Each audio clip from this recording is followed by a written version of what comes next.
ഒരിക്കൽ നിങ്ങൾ ആരായിരുന്നു എന്ന് ഓർമ്മയുണ്ടോ?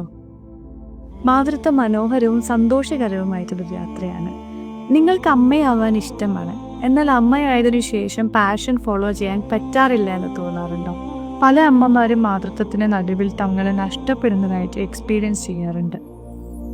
മാതൃത്വം നിങ്ങളെ അറിയാതെ തന്നെ മാറ്റങ്ങൾ വരുത്തുന്നുണ്ട്. അമ്മയായതിനു ശേഷം നിങ്ങളുടെ പ്രയോറിറ്റീസ് മാറുന്നു. നിങ്ങളുടെ പേഴ്സണൽ ഡ്രീംസും പാഷനും എല്ലാം മനസ്സിൻ്റെ ഒരു കോണിലേക്ക് ഒതുങ്ങി പോവുകയാണ്. ഒരു വീട് പരിപാലിച്ചു കൊണ്ടുപോകാനുള്ള ഡിമാൻഡ് നിരന്തരം കൂടുമ്പോൾ നിങ്ങൾക്ക് എവിടെയോ നിങ്ങളെ നഷ്ടപ്പെട്ടു പോകുന്നുണ്ട്. സൊസൈറ്റി നോംസ് പറയും നിങ്ങളൊരു അമ്മയാണ്, സാക്രിഫൈസ് എവറിത്തിങ് എന്ന്. പലപ്പോഴും അമ്മമാർ സ്വന്തം ആവശ്യങ്ങൾക്ക് വേണ്ടി മുൻതൂക്കം കൊടുക്കുമ്പോൾ സൊസൈറ്റിയിൽ പ്രഷർ കാരണം കുറ്റബോധം അനുഭവിക്കാറുണ്ട്. ഡയപ്പറുകളും ഡെഡ് ലൈനും മാത്രമല്ല ജീവിതം. Reconnect with your self, embrace self care. അത് നിങ്ങൾക്ക് വേണ്ടി മാത്രമല്ല, അവർക്ക് വേണ്ടി. ദിവസേന കുറച്ച് സമയം സ്വന്തം കാര്യങ്ങൾക്ക് വേണ്ടി മാറ്റിവെക്കുക. പേഴ്സണൽ ഗോൾ സെറ്റ് ചെയ്യുക, മെഡിറ്റേറ്റ് ചെയ്യുക, നിങ്ങളുടെ ആവശ്യങ്ങൾ തുറന്നു പറയുക, ആവശ്യമെങ്കിൽ സപ്പോർട്ട് ആവശ്യപ്പെടുക.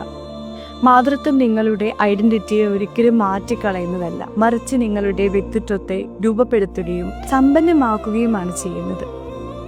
മാതൃത്വം നഷ്ടമെന്ന് കണക്കാക്കരുത്. ഹാപ്പിയും ഫുൾഫിൽഡുമായ അമ്മയിലാണ് ബാലൻസ്ഡായ ഫാമിലി എൻവയോൺമെന്റ് കൊണ്ടുവരാൻ കഴിയുന്നത്. സന്തോഷമുള്ള അമ്മ, സന്തോഷമുള്ള കുടുംബം. നിങ്ങളുടെ യാത്ര ആഘോഷിക്കുക. നിങ്ങളുടെ ജീവിതത്തിൽ അമ്മ എന്നതിനൊപ്പം നിങ്ങൾക്കും ഒരു സ്ഥാനമുണ്ടാകട്ടെ. Join magic of mind healing. Let's turn amma into your super power, not your only identity.